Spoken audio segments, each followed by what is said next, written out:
Hello, this is Gary Hines again to talk to you today about the Escape Velocity Formula, EVF, as part of my career management program.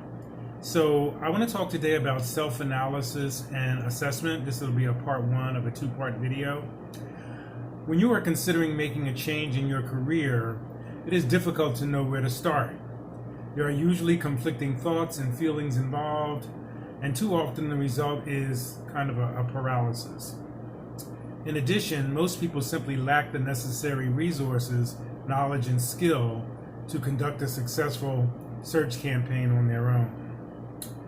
So I'd like to talk about that today to get a little bit into that.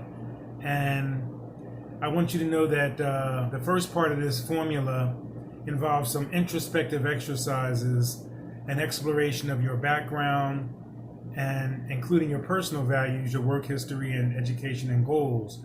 So I like to do sort of a holistic approach around that. We will also use up to 2 formal career assessments tools that give you results quickly so you can make smarter choices.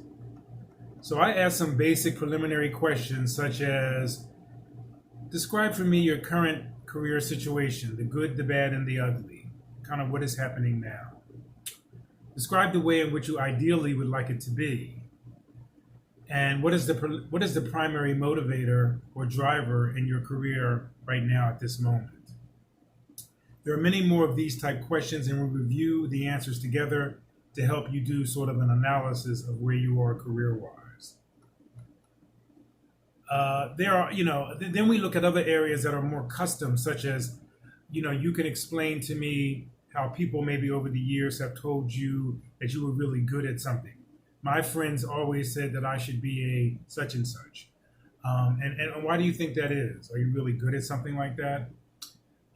Just a quick example, my friends always said that I should be a bookkeeper because I'm so good with numbers.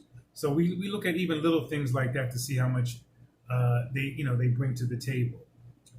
I then review something called passion and gifts. And in that passion and gifts, we do an exercise that involves things like, I love to, and for example, that might be turn situations around. I am excited about being able to do what nobody else is able to do. I am known for getting to the heart of things, getting to the heart of the matter quickly. So then, after looking at those things, I let you also create your own passions and gift list too. So after completing these, I asked some more specific exercises or some specific questions, such as, what implications do these answers have on your current career and future career choices? The things that you've answered and we've reviewed, what is it saying to you? For me, these types of questions would have brought out a variety of answers, when I was doing career assessments over the years. That I may have ended up being, a religious leader, believe it or not. One recent career assessment that I took told me that being in the clergy would be an ideal profession for me based on my background, interests, and likes.